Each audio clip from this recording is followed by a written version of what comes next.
안녕하세요. 터킹레인입니다. 오늘은 차마스가 투자한 레치에 대해서 리뷰해 보겠습니다. 이 영상의 내용은 개인적인 견해이므로 참고만 해주십시오. 두 가지 살펴보겠습니다.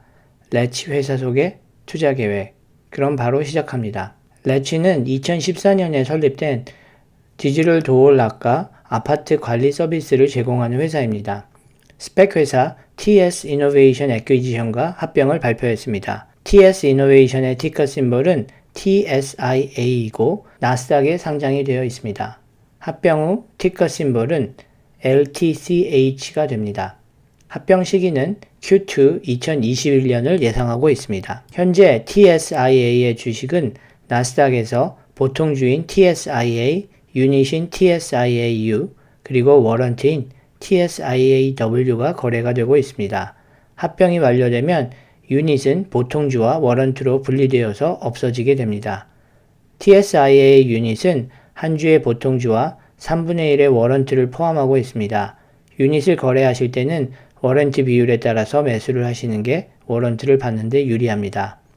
내부자 락업 기간은 합병 후 1년까지라고 되어 있지만 합병 완료 후 150일 이후 주가가 30일 트레이딩 기간 동안 21일 이상 12불을 유지하면 락업이 빨리 해제가 되는 조항이 있습니다. 락업이 일찍 해제가 되면 합병 후 6개월 만에 해제가 될 수 있습니다. 합병 조건에 대해서 리뷰해 보겠습니다. 스펙이 3억 달러, 하나로는 3천억 원을 모금했고 파입이 1억 9천만 달러, 하나로는 1,900억 원을 모금했습니다. 총 모금액은 4억 9천만 달러이고 하나로는 4,900억 원입니다. 차마스 팔리아 피티아가 파입 투자를 이끌었습니다. 합병 후 레치의 가치는 10불의 상장가를 기준으로 계산하면 1억 5,500만에 발행된 주식이 있으므로 시총은 15억 5,800만 달러, 하나로는 1조 5,580억 원이 됩니다. 지금은 TSI의 주식이 10불보다 훨씬 올랐기 때문에 시총은 더 늘어난 상태입니다. 모금한 자금 중 합병 비용을 제외한 모금액 전부가 회사한테 주어지기 때문에 합병 딜로만 보면 가장 바람직한 트랜잭션입니다. 레치와 TSI의 합병 조건만 보면 굉장히 심플하고 대부분의 자금도 회사 운영에 쓰여질 계획이어서 문제가 될 점이 없어 보입니다. 하지만 이번 합병이 다른 스펙 딜들과 다른 점이 있다면 TS 이노베이션은 티슈맨 스파이어라는 회사가 세운 스펙 회사입니다. TS는 티슈맨 스파이어의 약자입니다. 그런데 문제가 될 수 있는 점은 티슈맨 스파이어는 레치의 초기 투자 회사들 중에 하나입니다. 또 티슈맨 스파이어는 부동산 개발 투자 회사이기 때문에 레치의 가장 큰 고객 회사 중 하나입니다. 한 회사가 스타트업의 초기 투자자이면서 고객이기도 하는 경우는 많이 있기는 하고 전기 자동차 회사의 스펙 거래들에서도 종종 볼 수 있었습니다. 하지만 같은 회사가 스펙 회사까지 세워서 자신들이 투자한 회사이면서 자신들이 주 고객인 스타트업을 상장시키는 경우는 거의 없었던 것 같습니다. 이렇게 레치와 밀접한 이해관계를 가진 회사가 레치의 회사 가치를 평가해야 하는 경우 과연 냉정하게 평가할 수 있을까 하는 생각을 할 수 있을 것 같고 이런 점이 투자를 결정하는 데 대한 리스크가 될 수 있을 것 같습니다. 레치의 최고 경영진들을 보면 세계적인 탑 테크놀로지 회사인 아마존, 애플, 마이크로소프트, 구글 등에서 일한 경험들이 있는 사람들이 많이 포진되어 있습니다. 특히 CEO와 CTO는 구글 출신들입니다. 경영진들을 볼 때 레치는 테크놀로지 회사를 운영하는데 부족함이 없는 경영진들이 있는 것 같습니다. 스펙 회사에 투자해본 분들은 다 아시겠지만 요즘 굉장히 유명하고 핫한 투자자 차마스가 이 회사에 투자를 했다는 것이 알려지면서 TSI의 주식이 급등을 했는데 심지어 차마스는 레치를 평가하면서 자기가 투자한 회사들 중에 가장 뛰어난 사스 회사라고 칭찬을 했습니다. 물론 자기가 투자한 회사들 무조건 좋게 얘기하는 게 차마스가 할 일이기는 하지만 그래도 극찬을 한 것은 분명한 것 같습니다. 차마스 같이 유명한 투자자들이 하는 말도 100% 신뢰를 할 수는 없습니다. 거짓 정보를 준다는 뜻이 아니라 이런 사람들의 입장에서는 자신의 이익과 자신이 투자한 회사의 가치를 높이기 위해서 장밋빛 미래에 대해서 선전을 할 수밖에 없기 때문입니다. 레치의 비즈니스 모델은 멀티 패밀리 하우징, 즉 아파트에 디지털 도어락과 운영 시스템을 제공하는 모델입니다. 그림과 같은 모던한 디자인의 디지털 락을 만듭니다. 레치의 디지털 도어락은 인터넷이 가능하고 모바일 앱을 통해서 사용이 가능합니다. 요즘은 자동차도 열쇠가 없이 모바일 앱을 통해서 문을 열고 닫을 수 있고 원격 시동도 걸 수 있듯이 아파트 문도 레치 도어락과 모바일 앱을 통해서 문을 열고 닫을 수 있으며 다른 사람들에게도 일시적으로 집에 들어갈 수 있도록 원타임 패스코드 등을 제공할 수 있습니다.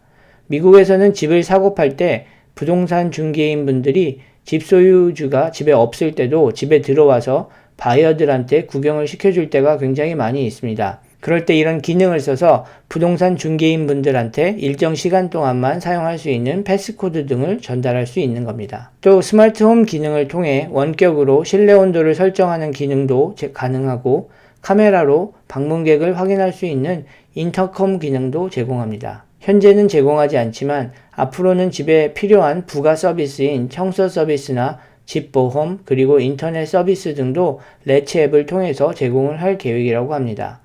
레치는 단순히 조금 더 똑똑한 디지털 도어락을 만드는 하드웨어 회사가 아닌 멀티 패밀리 하우징의 스마트홈 서비스를 제공하는 소프트웨어 애저 서비스 회사입니다. 미국의 스마트홈 시장을 겨냥해서 제품과 서비스를 만드는 회사는 굉장히 많이 있습니다.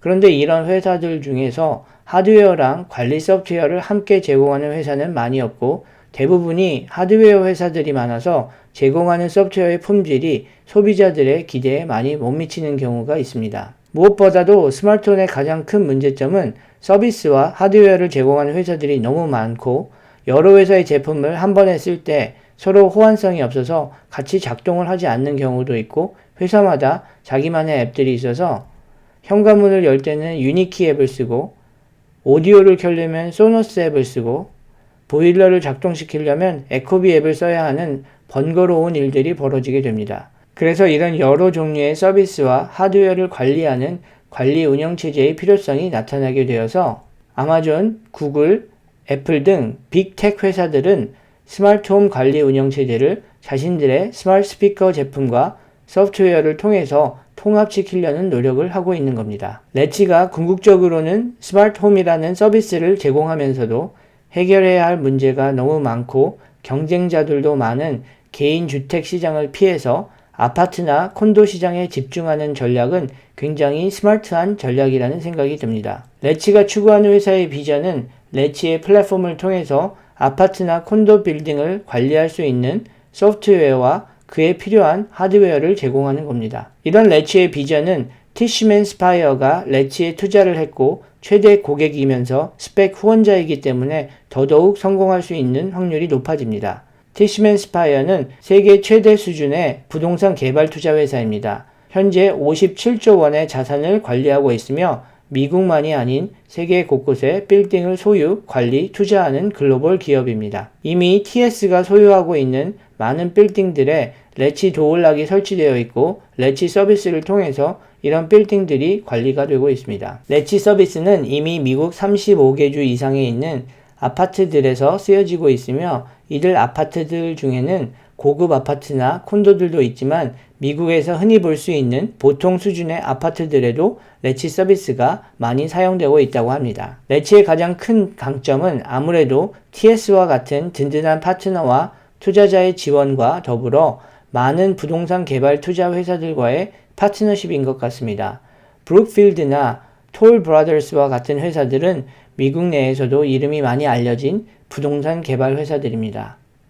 이런 파트너 회사들이 새 아파트나 콘도들을 지을 때 레치 서비스를 사용한다면 레치의 비즈니스는 빠르게 성장하게 될 겁니다. 또 한 가지 주목할 만한 점은 레치가 서비스를 2017년부터 시작을 했는데 그때부터 지금까지 고객을 한 번도 잃은 적이 없다고 합니다. 한 번 고객이 되면 굉장히 바꾸기 어려운 스티키한 비즈니스란 겁니다.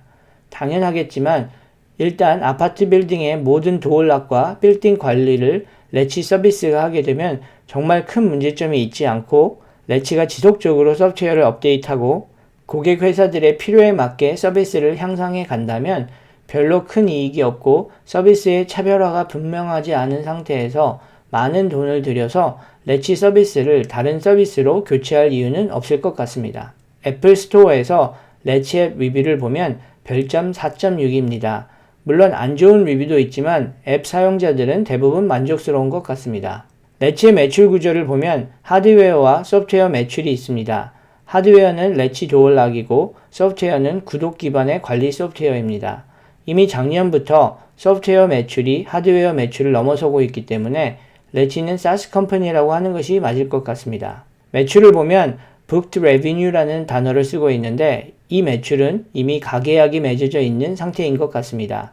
올해는 전년 대비 84% 성장, 그리고 2022년에는 123%의 초고속 성장이 예상된다고 하는 것은 기대감을 높게 만들어줍니다. 하지만 건설 회사들이 회사 내부의 문제나 시장 전반적인 문제로 인해서 프로젝트를 캔슬하는 일도 많이 있으므로 레치가 계획한 대로 매출액을 달성할 확률이 높다고만 생각해서는 안 될 것 같습니다. 또 2023년부터는 계획되어 있는 매출이 줄어드는데 당연한 현상이라고 생각이 됩니다. 3, 4년 후의 프로젝트들에 대해서는 아직 불확실성이 높기 때문에 가계약을 맺어 매출 계획에 포함시키기는 어려울 것 같습니다. 하지만 부동산 투자 시장의 상황이 2023년부터는 지속적인 하향세를 보일 것으로 전망이 되기 때문에 이런 결과가 벌어진 것이라면 이 점은 레치의 성장에 리스크가 될 수 있을 것 같습니다. 레치의 2025년 매출은 1조 7천억 원을 예상하고 있습니다. 레치가 흑자 전환이 되는 시점은 2024년 이후가 될 것이라고 전망되고 있습니다. 레치의 경쟁 회사들을 보면 대부분이 스마트홈을 위한 스마트 도어락을 판매하는 회사들입니다. 하지만 레치는 스마트 도어락에서 몇 단계 발전시켜 멀티 패밀리 빌딩 관리 플랫폼을 개발했습니다. 그래서 현재 레치와 경쟁할 수 있는 마땅한 회사가 없어 보입니다. 경쟁자가 없다는 것은 빠른 성장으로 마켓을 완전히 독점할 수 있는 정말 큰 장점입니다. 또 레치는 이미 스마트 도어락과 서비스를 자신들의 플랫폼을 통해서 제공하고 있습니다. 전기차 스타트업을 보면 아직 공장을 지어야 한다던가 몇 년 동안 더 연구와 개발이 필요한 회사들도 많이 있는데 레치는 이미 상용화된 제품과 서비스를 가지고 있고 실제 고객들도 있으며 매출도 일어나고 있습니다. 티슈맨 스파이어를 비롯해 여러 부동산 개발 회사들과의 파트너십도 레치가 성장하는데 큰 힘이 될 것입니다. 한번 쓰기 시작하면 바꾸기가 어려운 서비스란 점에서도 장점이 있습니다. 제가 생각하는 리스크는 다음과 같습니다. 앞에서도 말씀드렸지만 레치와 TS와의 관계는 긴밀하고 특별합니다. TS가 레치의 투자자이면서 고객이라는 관계가 꼭 나쁘다고 볼 수는 없지만 TS에 대한 레치의 매출의 의존도가 60% 이상이라면 이 때문에 오는 상당한 리스크가 있다고 생각합니다. 물론 TS가 레치와 계약했던 빌딩들을 캔슬하는 극단적인 사태까지는 벌어지지 않는다고 해도 한 회사에 대한 의존도가 높으면 높을수록 그에 따른 리스크는 비례하고 레치가 세운 2021년 이후의 성장 계획에 얼마만큼을 TS에 의존하고 있는지도 정확히 알아야 할 필요는 있을 것 같습니다. 또 코로나 종식 이후의 부동산 시장이 어떻게 변할지는 예측이 너무 어렵기 때문에 이로부터 오는 변동성 리스크는 굉장히 클 수 있고 심각할 수 있지 않을까 생각해 봅니다. 현재의 부동산 시장 경기는 주식시장과 마찬가지로 굉장히 호황입니다. 하지만 부동산 건설은 코로나 때문에 프로젝트들이 지연이 되고 있고 언제 코로나가 종식되는가에 따라서 건설 프로젝트들이 더 큰 영향도 받을 수 있기 때문에 레치도 이런 영향을 받을 것으로 예상이 됩니다. TSIA의 2월 1일 월요일 종가는 15불 83전입니다. 차마스 효과와 오늘부터 게임스탑 사태가 좀 잠잠해짐에 따라서 주식시장이 상승세로 돌아서면서 TSIA도 8.42% 큰 폭으로 상승했습니다. 저는 지금 당장은 레치에 투자하지는 않을 것 같습니다. 상장을 하고 몇 분기 동안 실적을 발표하는 것을 보면서 그 후에 투자 결정을 할 것 같습니다. 이 계획들은 개인적인 의견이니 참고만 해주시고 투자를 결정하실 때는 리서치를 각자 하시고 결정하셔야 하며 투자 결과도 투자자 개인의 책임이라는 점을 꼭 기억하시고 투자하시기를 부탁드립니다. 영상을 시청해주셔서 감사합니다. 구독과 좋아요는 저에게 큰 힘이 됩니다. 감사합니다.